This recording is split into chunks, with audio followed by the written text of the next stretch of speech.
Many people think kidney trouble begins suddenly, like a storm out of nowhere. But the truth is that it often creeps in quietly, like water slowly eroding stone.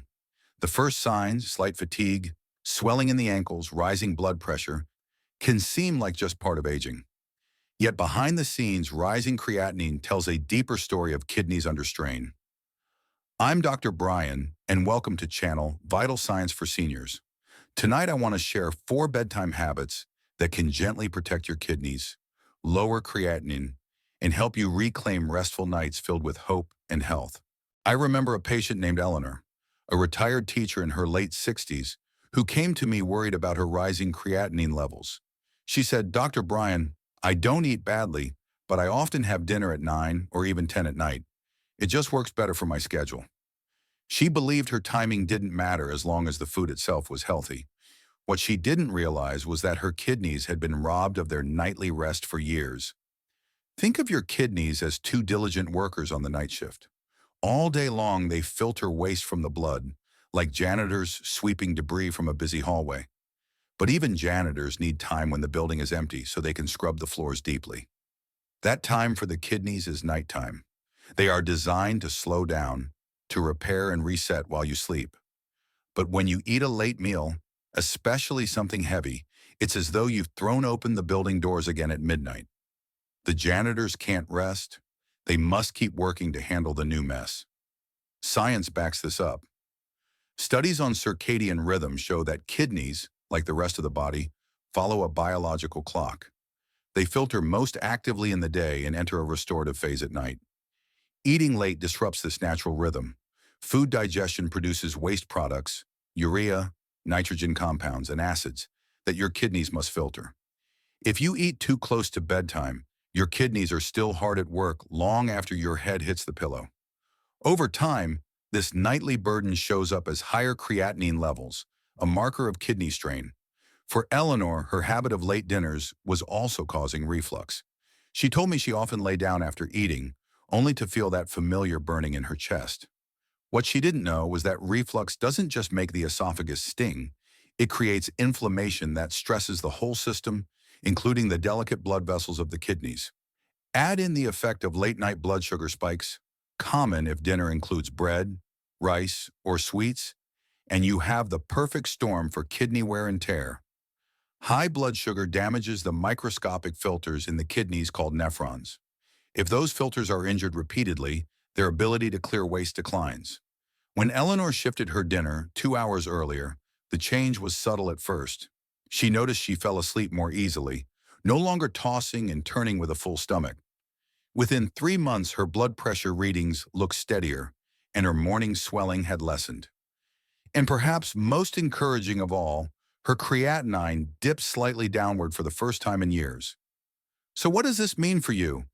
It doesn't mean you need to give up family dinners or never enjoy a snack. It means aiming as often as possible to finish eating 2 or 3 hours before bed. Think of it as giving your kidneys their night off, a chance to put away the broom, shut down the lights, and repair the hallways so they're ready for another busy day tomorrow. Even if your schedule is tricky, small adjustments matter. Prepare lighter meals, plan ahead, and notice how your body thanks you with deeper rest and gentler mornings. A gentleman named Charles, a 72-year-old retired engineer, once told me he didn't believe in what he called folk remedies. His blood pressure had been inching up for years, and his kidney numbers were beginning to worry him. He was faithful to his medications, but skeptical of anything that sounded too simple.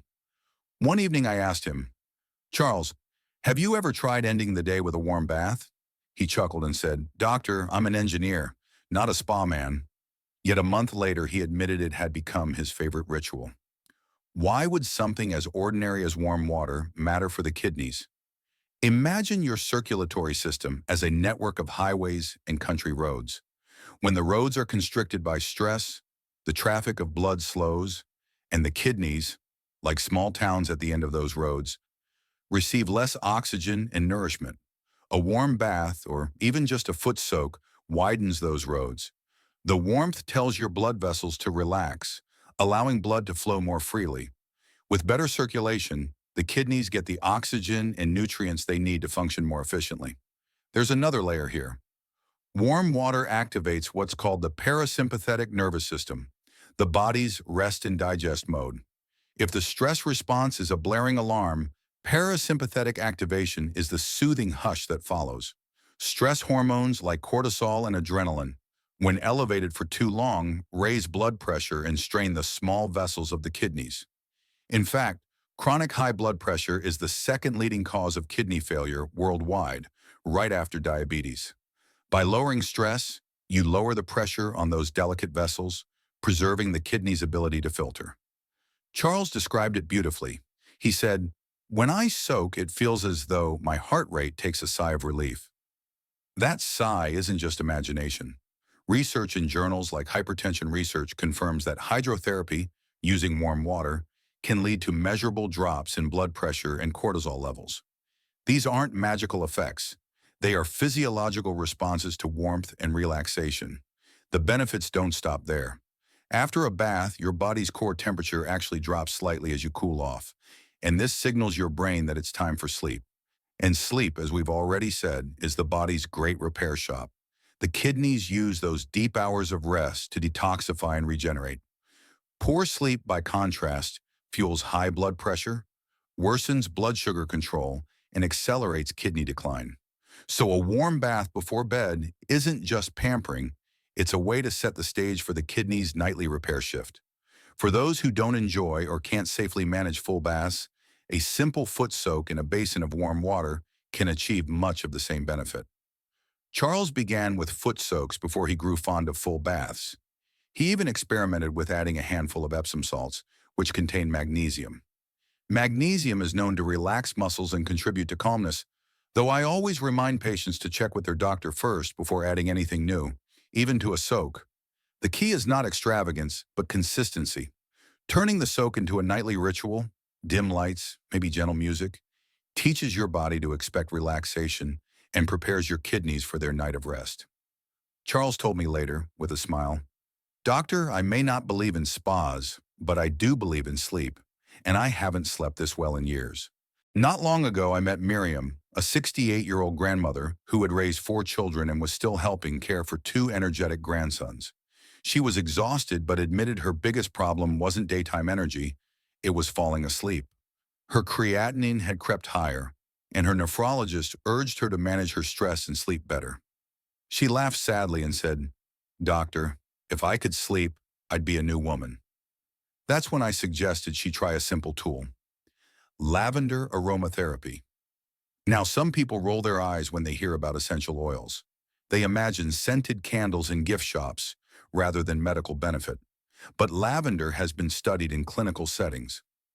One trial published in Complementary Therapies in Medicine found that older adults exposed to lavender aroma before bed had significantly better sleep quality and reduced anxiety. This matters for kidneys because sleep and stress are intimately tied to kidney health. Think of stress as a river in flood. It carries debris, crashes against the banks, and erodes the land. Cortisol, the body's stress hormone, behaves the same way. When it stays high, it damages the delicate blood vessels that feed the kidneys. High cortisol also raises blood sugar and blood pressure, two of the biggest enemies of kidney health. Lavender doesn't erase stress, but like building levees along that river, it softens the force, calming the current so the banks don't crumble. When Miriam began diffusing lavender oil beside her bed, she told me she felt almost silly at first, but she noticed within a week that her racing thoughts at night slowed down. She fell asleep faster and stayed asleep longer.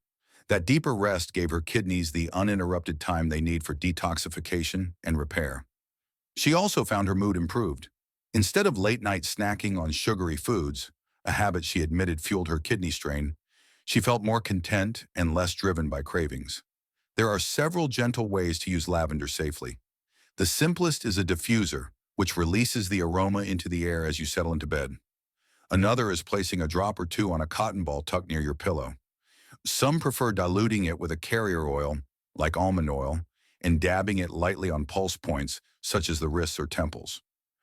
I always emphasize lavender is for external or aromatic use, not for swallowing. The goal is to calm the senses, not upset the stomach.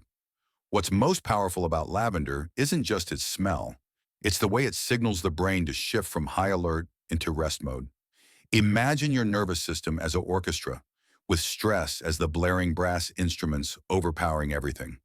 Lavender is like the conductor raising a hand, lowering the volume, and bringing in the soothing strings. That balance allows your body, including your kidneys, to perform in harmony. Miriam made lavender part of a bedtime ritual. Warm bath, soft music, then diffuser on. 3 months later, her creatinine had stabilized, and though she still had kidney disease, she felt in control rather than helpless. She told me, "Doctor, it feels like my nights finally belong to me again." And that's the essence. Something as simple as a flower scent can become a nightly ally in protecting the kidneys, calming the mind, and giving the body the gift of renewal. There's a patient I'll never forget. Thomas, a 75-year-old veteran who had lived through enough battles outside and inside his body. His kidneys were weakened, his blood pressure stubbornly high, and his nights restless. He admitted to me one day, "Doc, sometimes I feel like I'm always on guard duty, even in my sleep." What Thomas described was the grip of chronic stress, the body locked in fight or flight mode long after the danger has passed. For kidneys, this is like running a marathon without a finish line. The strain never stops.